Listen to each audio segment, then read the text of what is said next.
اللهم صل وسلم وبارك على حبيبي وشفيعي رسول الله محمد. هعمل معاكم النهارده بقى تورتيتين انما عظمه باقل تكاليف وباحسن مقادير. طعم حكايه والله يا جماعه، بجد تحفه تحفه، اللهم بارك.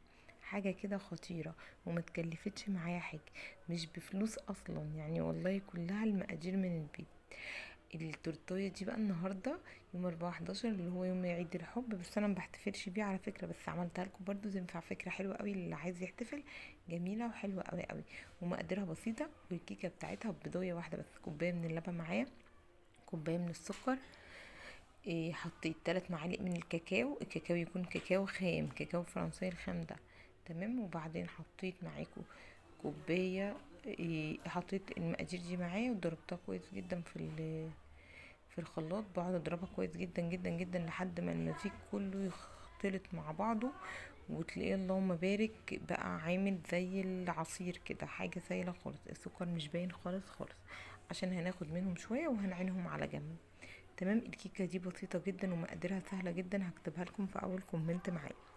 ببيضه واحده بس، كوبايه سكر، كوبايه لبن، نص كوبايه من الزيت، ظرف فانيليا، ظرف بيكنج باودر، معلقه عفوا كوبايه ونص دقيق. تمام. بس كده، وبنضرب كل المقادير مع بعض وكله في الخلاط، سهل جدا. خدنا شويه كده هنحتاجهم، هقول لكم هنعمل بيهم ايه. لو انت هتعمليها كيكه بس هنسقي بشويه دول الكيكايه بتاعتنا. تمام. لكن انا هعملها تورته. تمام. هحتاجها في حاجه تانية برضو، بس هي المقادير معايا عشان تبقى مظبوطه. حطيت بضايه واحده بس، وبعد البضايه واحده بس حطيت عليها ظرف فانيليا. هضرب كويس جدا. بعد ما هنحط الفانيليا هنضرب كويس جدا جدا في بعض. اللهم صل وسلم وبارك على حبيبي وشفيعي رسول الله محمد. البيكنج باودر والفانيليا هنحطهم وهنضرب جامد جدا جدا جدا.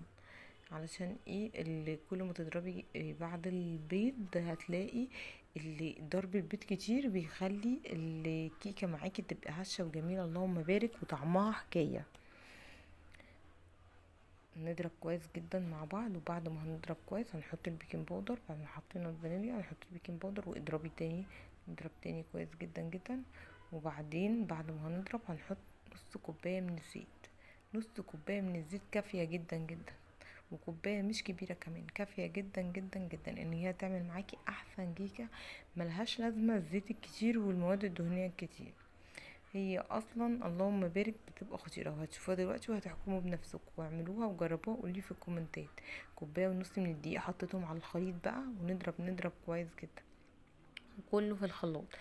الكيكه دي انا بعملها حرفيا من اول ما اتجوزت بنفس المقادير، والله رهيبه. بعمل بيها تورته، بعمل بيها كيكه خطيره، اسفنجيه وهشه وجميله، ونزلتها معاكم قبل كده في الفيديوهات وفي الكومنتات، وهتلاقوها عندكم مكتوب عليها كومنتات كتير جدا، وناس كتير جدا طلبوها مني قبل كده، فانتوا شوفوها واعتمدوا الطريقه دي، بجد خطيره. معايا القالب الجميل الصغنن ده حطيته، لو هو ممكن يلزق منك هتحطي بس نقطه بسيطه من السمنه تدعكي بيها القالب كويس جدا بس، وخلاص. حطيت بقى معاكم الكاكاو. المره دي معايا المفروض الكاكاو بيبقى غامق اكتر من كده، بيبقى كاكاو بني فرنساوي. المره اللي فاتت كنت عاملاه كان كاكاو غامق خالص. هنحط ما شاء الله، بعد ما حطيتها في الفرن على درجة حرارة 180 طلعت اللهم بارك. شفتي علو ايه؟ تحفة. ببيضة واحدة بس، والله العظيم وحياة ولادي بيضة واحدة بس. شفتي الجمال وشفتي الحلاوة دي كلها ببيضة واحدة بس، بيضة واحدة عملنا العظمة دي. انا عملت 2 معاكم بنفس المقادير، عملت الصينية القلب وعملت الصينية اللي عاملة زي الدونتس دي، خطيرة. والاتنين هزوقهم اللهم بارك وهعملهم تورته، وبألف هنا وشفا، حاجة كده تحفة. هنجيب معانا بقى الحلو الجميل بتاعنا ده المسكر ده، ونقسمه 2 عشان انا هعملها تورته وهحشيها من النص. دي ممكن تتقطع 4 طبقات. تحفة تحفة اللهم بارك. شايفين قد ايه ما شاء الله؟ السمك خطير وهشة جدا من جوه، عاملة ازاي؟ هشة خالص. هنجيب معانا بقى شوية من الكريمة كده وهنحطهم جوه. لو عندك شوكولاتة حطي، مربى حطي، اللي عندك حطي. احنا بنعمل حاجة موفرة جدا وبأقل التكاليف. حطيت مربى مش كتير، معلقة بس من المربى كده وتحطيها تدي معاكي طعم خرافة، اللهم بارك، تحفة. والموز بقى اهم حاجة، بطل القصة بتاعتنا هنا الموز. بطل القصة بتاعتنا الموز. الموز بيخليها تروح في حتة تانية، حتة 10/20 كده.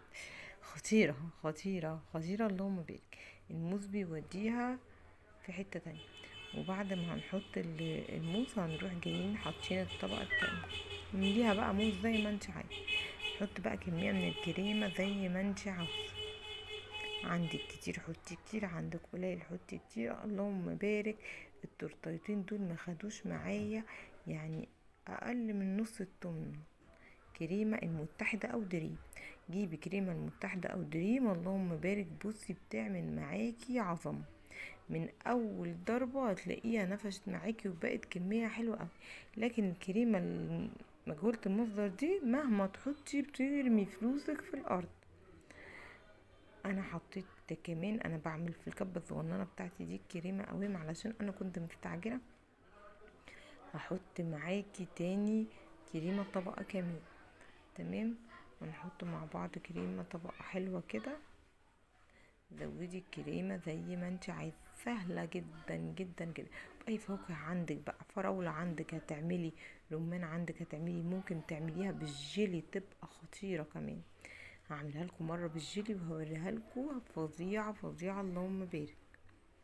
تحفة قوي وجميلة جدا وهتعجبكم قوي، خطيرة. بألف هنا وشفاء. المقادير معايا زي ما قلتلكوا، كوب من اللبن، كوب من السكر، كوباية ونص دقيق، بضاية واحدة بس، نص كوباية من الزيت، وفانيليا وبيكنج باودر، بس مفيش اكتر من كده. مقادير سهلة وخفيفة وجميلة جدا جدا. كريمة كانت خلصت معايا، فانا رحت اعمل كريمة تاني، علشان كده اتأخرت عليكم شوية. ماشي، هحط تاني شوية. عملتها على ايدي كده، بصوا بالمضرب الصغنون ده، وتيك تيك تيك على طول في حاجة صغيرة، عشان ما تلحوسش معاكي الدنيا وتضيع منك كريمة كتير.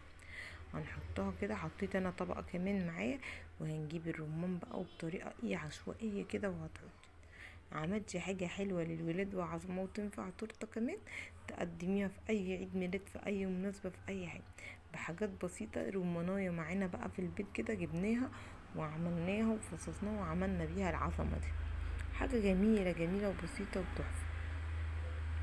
بسرعة بسرعة بسرعة، حطي بطريقة عشوائية كده، وارمي رمان عليها، هتلاقيها اللهم بارك بألف هنا، تحفة خطيرة بجد والله. الطعم بقى الولاد وهم بياكلوها. انا كنت عاملة التورتيه دي، كان عيد ميلاد امي وعملتها بمناسبة عيد ميلاد امي، والله خطيرة. خلي بالكوا بقى، بشتري التورته من بره وبمبالغ، ومن عند ناس حلوانيين معروفين جدا عندنا في طنطا، ومشهورين جدا، شكرا كلها ليكوا كريمة ما فيهاش كتير. نقطة كيكة. ايه ده، كله كريمة مسكرة تغم النفس بصراحة والله، وبأسعار خرافية.